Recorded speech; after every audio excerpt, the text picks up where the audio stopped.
Aujourd'hui, nous prenons de l'altitude pour découvrir l'un des ouvrages militaires les plus impressionnants du Mont-Cenis, la caserne défensive de Malamud. Nous sommes ici à près de 2900 mètres d'altitude, sur les hauteurs dominant le plateau et le lac du Mont-Cenis. À la fin du 19e siècle, ce territoire appartient à l'Italie. Après son unification, le royaume italien entreprend de fortifier ses frontières alpines face à la France. C'est dans ce contexte qu'est construite en 1889 la caserne défensive de Malamo. Son emplacement n'est évidemment pas choisi au hasard. Elle doit notamment contrôler les approches venant du lac Blanc, du secteur de Patacreuse et du Petit Mont-Cenis. Et construire un ouvrage pareil ici représente un véritable exploit. Une route militaire de près de 8,7 km est aménagée pour atteindre la position. La caserne elle-même est immense. Construite en pierre renforcée de béton, elle possède 2 étages et se compose de 3 corps de bâtiments adaptés à la forme de la montagne. Elle peut accueillir une garnison de 200 soldats et 4 officiers. Mais Malamo n'est pas seulement une caserne. 2 rangées de créneaux permettent aux soldats d'assurer la défense au fusil. 2 caponnières protègent les abords avec 4 mitrailleuses Gardner et la caserne possède également 2 canons de 75 mm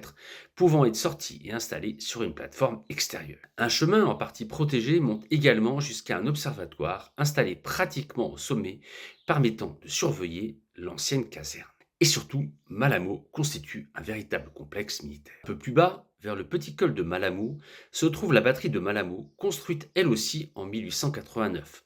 Installée à ciel ouvert, elle dispose de 12 énormes canons de 149 mm, destinés notamment à contrôler le secteur du Petit Mont-Cenis. À proximité sont construits un magasin à munitions ainsi qu'un casernement appelé refuge numéro 4, destiné aux artilleurs. D'autres batteries, refuges et positions militaires complètent encore le dispositif sur les pentes du Malamo. À partir des années 1930, la stratégie militaire évolue. L'Italie construit alors le Vallo Alpino, son équivalent de la ligne Maginot. Les grandes fortifications à ciel ouvert sont progressivement remplacées par des ouvrages beaucoup plus discrets, creusés directement dans la montagne. Sous Malamo apparaissent alors des galeries, des bunkers et de nouvelles positions fortifiées.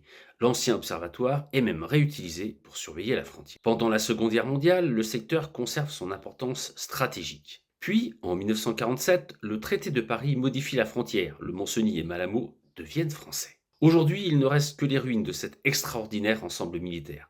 Mais lorsqu'on voit la taille des bâtiments, on comprend encore parfaitement l'importance stratégique du site. Et un dernier détail donne toute la dimension de Malamo. Avant la construction du fort du Chaberton, il s'agissait du plus haut édifice militaire d'Italie. Une véritable sentinelle de pierre, construite à près de 3000 mètres d'altitude, dominant depuis plus d'un siècle le plateau du Mont-Cenis. Voilà, c'est devant la croix de Lens-le-Villard que se termine cette vidéo sur le fort de Malamo. J'espère que, comme moi, vous aurez continué à apprendre des choses et on se retrouve très bientôt pour une nouvelle vidéo. Ciao, ciao!